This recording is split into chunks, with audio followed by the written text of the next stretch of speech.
I need to ask, this is Mona Loy, Blackbright News, aka Dark Shades. Who's got the handle? Who's got the blade? Now, the reason I ask that question is that a lot of men feel as though it's up to them to choose. And sometimes when they choose, they find that the woman is not interested. So how do you turn that around? I mean, if a man fancies you but you don't fancy them, what's going on there? Should he persist, or is it just a question of him thinking, okay, she's not interested, so therefore I'm moving on? Thing is that sometimes we as women, we want to choose.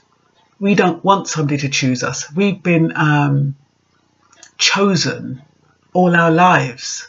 A man has always been the one to approach us, and we would get all flattery and happy and all that kind of stuff, and, you know, boost our confidence, boost our ego. And then down the line, you think to yourself, he chose me. You find that there's idiosyncrasies and that it's not going the way it should.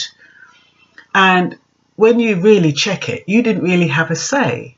I mean, you could have had a say, but a lot of women don't have a say. They just go along with it, and then by the time they turn around, they're already in it, and they're kind of like, how did I get here?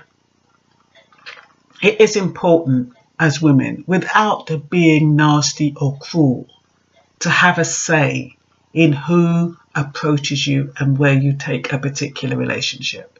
It's really important, because anybody can sweep you off your feet with their charms, with sweet words, saying the things that you like to hear. They can validate you, and it's coming from air. It doesn't mean squat. So it's important that you actually like the person who's choosing you.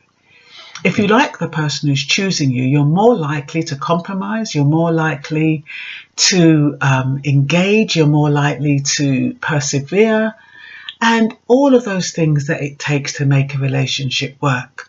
So while it's good that a man will see someone that he likes or he fancies, it's just as important for the woman to check herself, not be taken in by the whirlwind, but to check herself and think to herself, is this somebody I really like? Or is it because I feel lonely? Or is it because I'm on my own? Or is it because he's approached you and you don't know how to say he's not my type, and you go along with it? What will happen down the road is that you'll regret it. So it's important that you have discussions, lots of discussions. It's important that you pick up on things. Not everything you pick up you have to judge and make a big deal out of it, but just pick up on it, take note, and see if you are compatible. See whether or not that person is coming from the same place you are. Do they believe in God? Are they atheists?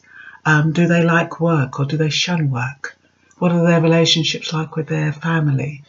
You know, are they steadfast? Are they ambitious? Even if they don't have much, is the motivation there to have something? So all of these things that are important to you, that might just be my few little examples, but what's important to you, that's what you try and find out, so that when a guy is choosing you, it ends up being a mutually happy relationship. So that was just a quick one.